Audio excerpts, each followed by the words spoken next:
paano kung ang lunas sa malubhamong sakit ay hindi nakasalalay sa reseta ng doktor, kundi sa kung ilang beses mong na-share ang isang video sa Facebook? Grabe, parang Black Mirror episode, no? Oo nga eh. Isipin mo yon. Wala kang iniinom na gamot, wala kang operasyon na pinagdadaanan, pindit lang sa phone mo ang magdidikta kung gagaling ka o hindi. Kaya, tatanungin mo talaga yung sarili mo kung ikaw ang nasa bingit ng kamatayan, i-share mo ba? Siyempre, karamihan siguro sasabihin oo agad, pero nakakabaliw isipin, di ba? Sobra. Kasi parang pinalitan na natin si Saint Peter sa pintuan ng langit ng isang social media algorithm. Eksakto. Parang kailangan mo ng internet connection para maligtas. Oo. Isipin mo, pumila ka para sa milagro, tapos sasabihin sa'yo, sorry po, kulang ka ng 2 share at 1 like, kaya hindi ka pwedeng gumaling. Ayun na nga, bigla nating iniiwan yung tradisyonal na mundo ng medisina at relihiyon at pumapasok tayo sa isang sobrang komplikadong teritoryo. Kung saan ang pananampalataya ay kailangan ng digital na resibo? Digital na resibo, ang ganda ng term na yan. Kasi kung iisipin mo, para siyang online subscription. Premium account para sa kaligtasan. Tama, kailangan mong i-prove na active user ka bago ka bigyan ng access sa himala. At yan mismo ang misyon ng ating malalim na pagsusuri para sa araw na ito. Hihimayin natin ang isang napaka-kontrobersyal at masalimuot na serye ng mga pahayag. Mga manifesto at audio transcriptions mula sa isang lalaking nangangalang Narciso Olalo. Ang claim niya, di ba, siya raw ay isang direktang kasangkapan ng Diyos. Oo, hindi lang daw siya basta nangangaral. Nakakatanggap daw siya ng mga personal at direktang mensahe mula sa kanya at ginagamit siya upang magpagaling ng mga tao. Pero teka, bago tayo sumisid ng mas malalim dyan, napakahalagang ilatag natin ang ating layunin at posisyon bilang mga gabay mo sa usaping ito. Oo, para sa iyo na nakikinig sa atin ngayon. Gusto naming maging malinaw, yung mga dokumento at recording na susuriin natin ngayon, naglalaman ng mga napakatinding akusasyon. Matitindi talaga. May mga direkta itong atake laban sa mga tradisyonal na religiyon. Sa mga simbahan. Oo, at may nabanggit pa ngang kilalang personalidad sa ating politika. Kaya gusto naming linawin na ang palabas na ito ay nananatiling walang kinikilingan. Wala tayong pinapanigan. Wala po. Hindi tayo nag-endorse at hindi rin tayo bumabatiko sa kanyang mga paniniwala. Nandito lamang tayo upang obyektibong ilahad, pag-aralan at unawain kung paano tumatakbo ang utak at lohika sa likod ng mga mismong orihinal na dokumento. Walang personalan, himayan lang ng impormasyon. Tama. Kaya para sa iyo na nakikinig, subukan mong ilagay ang sarili mo sa sapatos ng mga taong lumalapit sa kanya. Kasi ang proseso ng panggagamot ni Narciso, ibang klase. Hindi ito yung yung simpleng pagpunta mo sa bahay niya tapos papatungan ka niya ng kamay. May dadasalin tapos uuwi ka na, hindi ganon. May napakahigpit siyang prerequisite. Ayon sa mga pinagmula natin, bago ka pa man lumapit sa kanya para magpagamot, kailangan mo munang manood ng kanyang mga video sa YouTube. At hindi lang isang hapon na binge-watching, Hindi. 2 hanggang 3 buwan mong kailangan panoorin ang mga ito. Doon pa lang makikita mo na ang isang matinding filter na inilalagay niya. 2 hanggang 3 buwan. Kung ikaw ay may malubhang sakit, ang oras ay isang bagay na wala ka, di ba? Totoo, bawat araw mahalaga. Kaya ang paggang-alay mo ng buwan tara lang manood, isa na yung matinding investment ng tiwala. Pero wait, hindi nagtatapos doon. Hindi sapat na nanood ka lang ng patago sa kwarto mo. Ay, hindi. Kailangan mong i-share ang mga video na ito sa iyong Facebook account. Ito yung pating napaisip talaga ako eh. Bakit sa Facebook? Kasi ayon mismo sa kanya, ito raw ang patunay ng iyong paniniwala. At hindi ito honor system Hindi ka pwedeng pumunta at magsabi ng, opo, naniwala po ako, promise. Sinusuri mismo ni Narciso ang account ng pasyente. Literal na i-check niya. Kapag nagpunta ka sa kanya at puro ka lang salita pero pag-scroll niya sa profile mo wala siyang nakitang share, hindi ka niya gagamutin. Bakit? Kasi hindi raw totoo ang pananampalataya mo.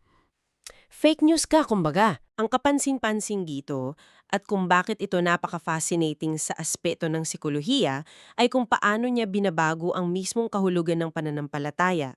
Paano mo nasabi yan? Kasi kung babalikan natin ang kasaysayan, ang pananampalataya ay laging itinuturing na isang panloob na desisyon. Isang bagay na nasa pagitan lang ng tao at ng kanyang Diyos. Ngunit sa sistema ni Narciso, hindi na sapat yung panloob na paniniwala. Ginagawa niyang nasusukat at nakikita. Kinakailangan ng public validation. Oo, nagiging kondisyon para sa banal na intervensyon ang iyong digital footprint. Parang required kang maging brand ambassador ng Milagro bago mo makuha yung produkto. Eksakto, brand ambassador. At ang malupit pa rito, ayon sa mensahe na natanggap niya mismo, nakasaad doon na manggamot daw siya at mangaral. Kahit boses pa lang ang marinig nila sa kanya. Oo, basta naniwala sila na ginagamit siyang kasangkapan at naniwala kay Jesus Christ, gagaling sila. Nilinaw din sa teksto na ang Diyos ang nagpapagaling, ngunit siya ang nanggagamot. Napakakalinaw ng distinction na ginagawa niya riyan. Ipinoposisyon niya ang kanyang sarili hindi bilang pinagmumulan ng kapangyarihan. Hindi siya ang nagja-generate ng milagro. Tama, siya ang daluyan, parang siya ang kable ng kuryente. Ang kuryente ay nagmumula sa Diyos, pero hindi iilaw ang bumbilya kung wala ang kable. At ang taing paraan para maikabit mo ang sarili mo sa kabling iyon ay kung ipapakita mo sa buong mundo sa social media na kinikilala mo siya. Okay, natural lang na isipin natin na, pindot lang naman sa Facebook yan, napakadali nun. Oo nga, kung ako may sakit, bakit hindi ko i-share? Diba? Wala namang mawawala sa akin. Pero dito na nagiging sobrang komplikado ang kwento. Paano? Kung ganun lang sana kadali ang proseso kapalit ng pisikal mong kalusugan, bakit may mga taong umaatras? Oo nga, no? Bakit may mga pasyenteng nandoon na, abot kamay na ang lunas, tapos biglang aalis? Dito, papasok ang isang particular na kwento na nakasaad sa kanyang manifesto. Nangyari daw ito noong March 19, 2026. Oo. Ito yung napaka-interesanteng insidente tungkol sa dalawang bisita niya. Isang perpektong halimbawa kung paano nagbabanggaan ang pagnanasang gumaling at ang kakot sa kahiyaan. Para sa iyo na nakikinig, i-imagine mo ang eksenang ito. Isang lalaki at isang babae ang pumunta mismo sa bahay ni Narciso. Gusto nilang magpagamot. Pagpasok nila, tinawag pa nga siyang Brother Nars at yung isa tinawag siyang Sir Nars. May respeto. Binati niya sila at nagtanong siya, paano niyo nalaman ang pangalan ko? Tapos tinanong niya kung nagawa ba nila yung pagbabasa sa Facebook at panonood sa YouTube. Anong sagot nung dalawa? Katahimikan. Walang sumagot. Abala lang sila sa pagkakalikot sa kanilang mga telepono. Tapos, bigla na lang silang nag-alisan. At nung tinanong ng isa pang bisita doon kung bakit sila umaalis kahit kaharap na nila mismo si Narciso, yung sagot nila, Grabe yung sagot nila. isang direktang pagsilip sa pinakamalalim na takot ng tao. Ayaw na raw nilang magpagamot dahil makikita ni Narciso ang mga kasalanan nila. Natakot silang mabunyag ang kanilang mga sekreto. Grabe yung bigat nun, di ba?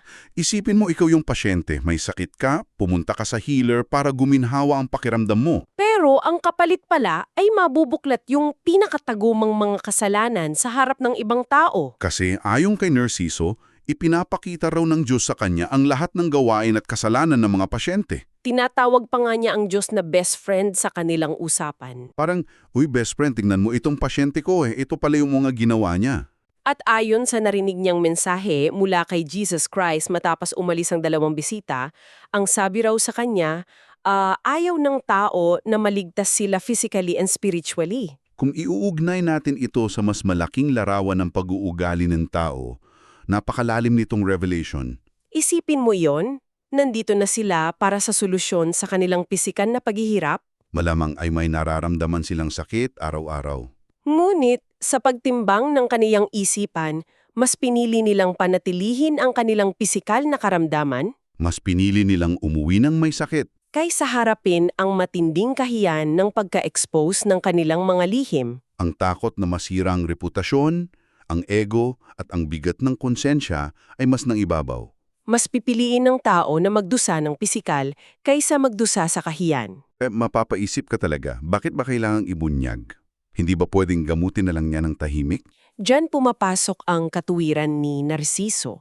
Ipinapakita raw sa kanya ang mga kasalanan ng tao upang maging patunay. Patunay na ano?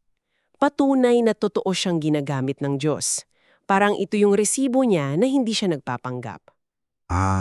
Kaya kailangan niyang i-broadcast o isapubliko ang mga kasalanan para maniwala ang iba.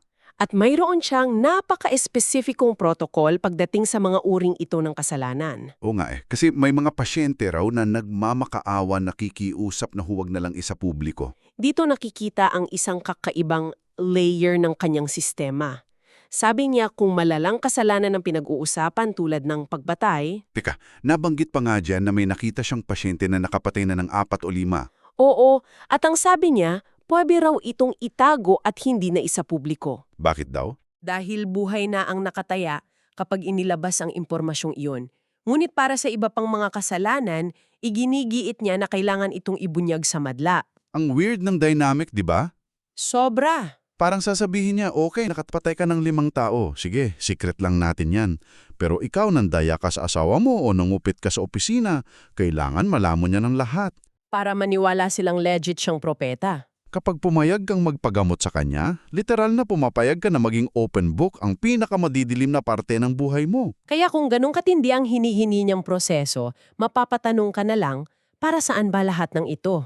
Ano ba talaga ang ultimate na layunin na gusto niyang iparating sa mga tao? Dito na natin titingnan ang tinatawag niyang 3 haligi ng pananampalataya. Ayon sa kanyang mga manifesto, hindi lang ito tungkol sa simpleng pagpapagaling ng katawan, May teoloika na pundasyon ang lahat ng ginagawa niya. 3 bagay lang daw talaga ang kailangan ng Diyos mula sa tao. pagbabago, pagsisisi at lubos na paniniwala. At meron siyang pisikal na representasyon para dyan, yung paggamit niya ng tubig. Pero hindi ito basta holy water na idinidilig lang Hindi. Ang tubig sa kanyang gawain ay ginagamit bilang simbolo ng paghugas at pagtakwil sa mga nakagawi ang maling paniniwala. At kapag sinabi nating maling paniniwala, dito na siya direktang bumabangga sa mga tradisyonal na relihiyon. Tama. At dito talaga umiinit ang mga materyales niya. Hinihingi niya sa mga tao na tuluyang talikuran ang mga institusyong nakamulatan nila. Sinasabi niya, at muli, nililinaw natin na binabasa lamang natin ito bilang bahagi ng kanyang claims na gusto raw siyang patayin ng mga pari at pastor. Bakit daw? Dahil ibinubunyag niya na ang simbahan ay isa lamang negosyo at panluloko. Isang higanting organisasyon na kumulimbad na raw ng bilyon o trilyon mula sa mga tao. At hindi lang siya huminto sa pagpuna sa simbahan bilang institusyon. Ikinonekta pa niya ito sa napaka-praktikal at politikal na aspeto ng buhay natin. Sabi niya, dahil sa kanyang kapangyarihang mula sa Diyos, malalaman ng mga tao ang totoo at hindi na sila magbibigay ng pera sa mga simbahan. Kaya raw mainit ang mata nila sa kanya kasi sinisira niya ang income stream nila. Nagbigay pa siya ng napakatapang na pahayag.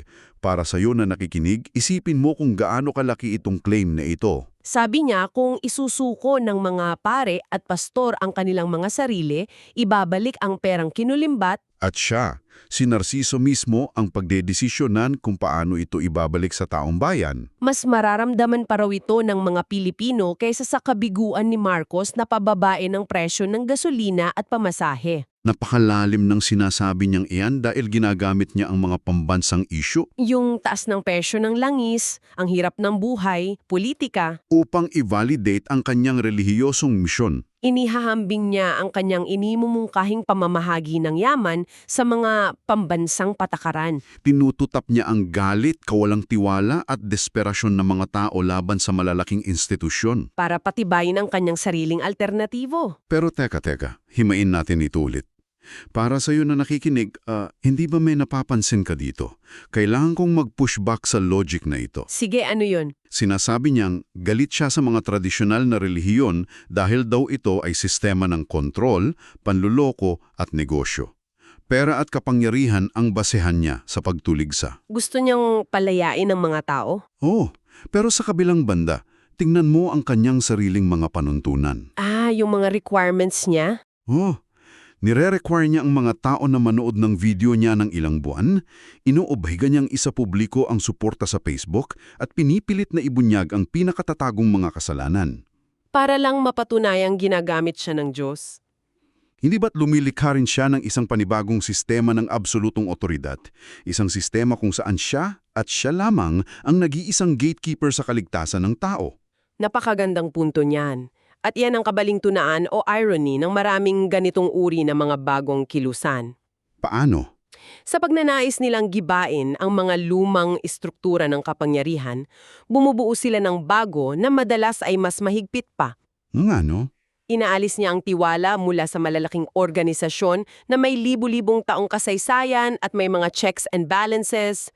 At inililipat ito ng buong buo sa isang individual, sa kanya. Kapag ang panging pamantayan ng katotohanan ay ang direktang pag-uusap ng isang tao at ng kanyang best friend na Diyos, nagiging napakahirap para sa sino man sa kanyang mga tagasunod na questionin siya. Wala kang pwedeng ilaban doon kasi sasabihin niya, ito ang sinabi sa akin ng Diyos. Sino ka para umangal? At may isa pa siyang dokumento na mula pa noong 2013 na nagpapatibay sa absolute authority na yan. Anong sabi doon? Ayon doon, may mensahe sa kanya ang Diyos na nagsasabing maswerte ang mga naniniwala sa kanya. Pero may napakalinaw din na instruction para sa mga ayaw maniwala. Ano raw gagawin sa kanila? Sabi daw sa kanya, wala na siyang dapat gawin sa mga taong hindi naniniwala. Ipaubayan na lang daw sila sa Diyos. Ibig sabihin, naglalagay siya ng matigas na pader. Hinahati niya ang mundo. Ang mga susunod sa kanyang digital at personal na panuntunan at ang mga tuluyan na niyang itatakwil. Walang gray area. At diyan na natin makikita ang ultimong destinasyon ng kanyang mga pangaral. Pagkatapos natin pag-usapan ang lahat ng ito, yung panggagamot, ang pag-share sa Facebook, ang pagbubunyag ng kasalanan, Ano ba talaga ang pinakadulo nito? Lumalampas ito sa pisikal na kalusugan eh. binibigyang diin ni Narciso ang isang hindi may iwasang realidad para sa ating lahat, ang katotohanan ng kamatayan. Oo, ito yung parting medyo nag-shift yung buong narrative niya na ikinagulat ko rin. Kasi aaminin din niya na kahit anong gawing panggagamot sa isang tao, kahit pagalingin kanya mentally, physically, or spiritually man yan ngayon, Lilisan at lilisan pa rin ang tao sa mundong ito. sabi nga, may punto siya rito. Kung palagi kang pagagalingin ng Diyos tuwing magkakasakit ka, edi hindi namamatay ang sangkatauhan. Overpopulated na tayo ng sobra. Darating daw talaga ang takdang araw na mababawian tayo ng buhay. Kaya ang punto niya, ang pisikal na paggaling ay temporaryo lang. Ang pinakamahalaga talaga ay ang paglilinis ng iyong kaluluwa habang buhay ka pa. At ang dahilan kung bakit napaka-urgent ng paglilinis na iyon batay sa kanyang doktrina ay dahil wala ng second chances pagkatapos mong mamatay. Binigyang diin niya ng mariin na kapag patay na ang tao, hukom na agad. Wala ng mga ritual para isalba ka. Tinanggal niya ang buong konsepto ng purgatorio. At direkta rin niyang inatake ang kultura nating mga Pilipino tungkol sa patay. Yung tradisyon ng 9 days na padasal o siyam-siyam? Oo, para kay Narciso, walang 9 days extension ng kaluluwa. Pagka pikit ng mata mo, wala ng appeal, wala ng proseso. Paraiso o impyerno na agad. Boom! Parang game over agad. Wala nang time mag-isip. Kaya naiintindihan ko kung bakit may sense of urgency yung panonood ng YouTube videos niya. Kasi kung bukas ka mamamatay, dapat na-share mo na yung post niya kahapon. Dahil kung hindi, impyerno agad ang bagsak mo. Kaya para sa iyo na nakikinig sa atin ngayon na habang nagmamaneho o naglalakad, bakit ba natin itong pinag-uusapan ng malalim? Bakit natin pinaglalaanan ng oras ang paghimay sa mga paniniwala at manipesto ni Narciso o Lalo? Kasi ipinapakita nito kung paano nag-e-evolve, kung paano nagbabago ang hugis ng pananampalataya at paniniwala sa ating modernong panahon. At ipinapakita rin nito kung gaano kabilis para sa isang tao na makuha ang tiwala at debosyon ng iba, lalo na kapag ang iniaalok na solusyon ay tumutumbok sa mga pinakapangunahing takot natin bilang tao. Ang takot na maghirap sa sakit at ang takot sa kung ano ang mangyayari sa atin pagkatapos nating mamatay. Kapag desperado ang tao para sa lunas at kaligtasan, mas madali silang sumunod kahit pa ang hinihingi ay tila kakaiba o labag sa kanilang privacy. Kaya habang tinatapos natin itong malalim na pagsusuri, gusto kong isipin mo ulit yung unang tanong natin. Naisipan mo na ba na baka ang kaligtasan mo ay nakadepende sa laman ng iyong Facebook feed? Nakakapanibagong isipin na ang ating digital na bakas na madalas ay ginagamit lang natin para magpalipas ng oras, Magtingin ng memes o mag-like ng mga pictures? ay kaya palang gamitin ng iba bilang pinto o harang patungo sa himala. At gusto kong iwanan ang tagapakinig natin ng isang mapanuring kaisipan. Isang bagay na hindi direktang tinalakay sa mga dokumento, pero malakas na nakakabit sa lahat ng pinag-usapan natin. Sa isang mundong punong-puno ng teknolohiya, kung saan ang lahat ay dokumentado, paano natin mapoprotektahan ang ating sarili mula sa posibleng manipulasyon ng ating pananampalataya? Kung ang pamantayan ng kaligtasan na yon ay nangangailangan ng patuloy na pag-broadcast at pagpapatunay ng ating mga paniniwala sa social media, nasaan na ang hangganan sa pagitan ng tunay na espiritualidad at ng simpleng paggawa ng digital na content? Paano mo malalaman kung ang ginagawa mong debosyon ay totoong bukal sa iyong puso o kung ito ay isa na lamang pagtatanghal? Isang performance art na ginagawa mo para lang sa validation ng isang algoritmo at ng isang taong nag-aangking hawak ang susi sa langit. Isang napakabigat at napapanahong katanungan. Sa susunod na mag-scroll ka sa social media at may makita kang post na naguutos na i-share mo ito kung naniniwala ka sa Diyos, baka iba na ang maging tingin mo rito. Maraming salamat sa pagsama sa aming malalim na pagsusuri ngayon at asahan mong mas marami pa tayong hihimaying kwento sa susunod. Hanggang sa muli,